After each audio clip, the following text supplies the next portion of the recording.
Jackson had always been ordinary. A mechanic on Earth's newest orbital station, he spent his days elbow-deep in coolant systems and his nights watching the stars through the observation deck.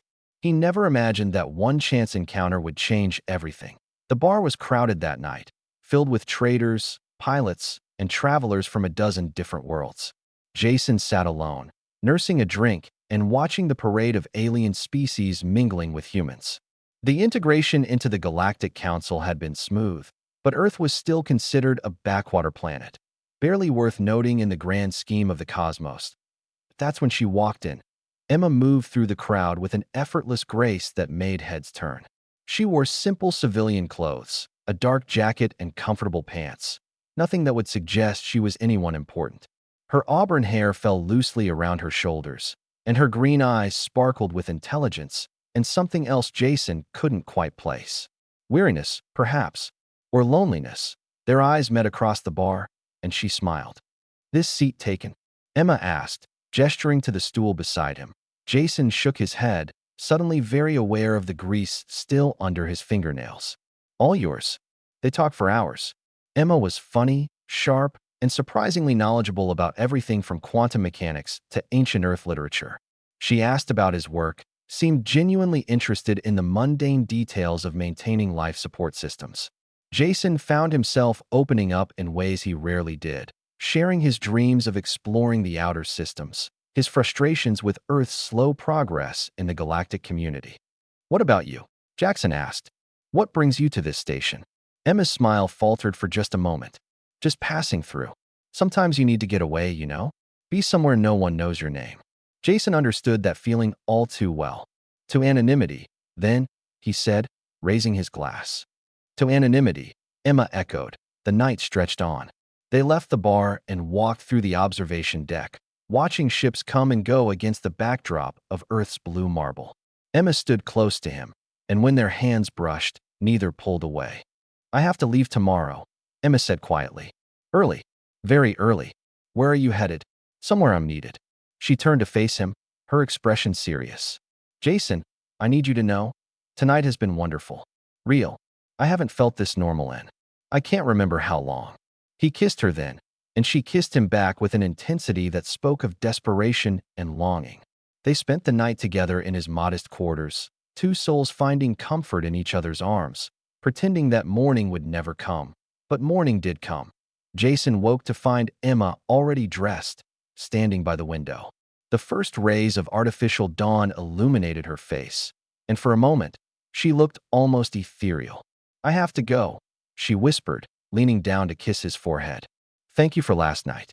Before Jason could respond, she was gone. 3 days later, Jason's world turned upside down. The station commander himself came to Jason's workshop, flanked by two very serious-looking individuals in the formal uniforms of the Galactic Council's elite guard. Jason's heart hammered as he wondered what he'd done wrong. "Jason Chun?" the commander asked, though he clearly knew the answer. "Yes, sir. You need to come with us." Immediately, Jason was escorted, not arrested, he was assured, but escorted to a docking bay he'd never even known existed. A ship waited there, unlike anything he'd ever seen. Sleek, massive, and radiating power, it bore the insignia of the Galactic Throne. His stomach dropped. They took him aboard, through corridors that gleamed with technology centuries beyond Earth's capability.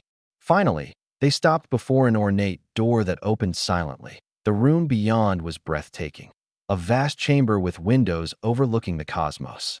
And there, standing with her back to him, was Emma, except she wasn't Emma anymore. Or rather, she was, but she was so much more. She wore robes of state that seemed to capture starlight itself. Her hair was arranged in an intricate style, woven with what appeared to be actual stardust. When she turned, her eyes held the weight of 1,000 worlds. "Hello, Jason," she said softly. Who are you?" he stammered. "I am Empress Emma Celestine, sovereign of the Galactic Throne, keeper of the 12 systems, and guardian of the cosmic peace." She took a step toward him. "I am also the woman who spent the most wonderful night with you 3 days ago." Jason's mind reeled. The woman who ruled the entire galaxy had been in his bed. He'd made jokes about her choice of drink. He'd told her about his mediocre poker skills. "I don't understand."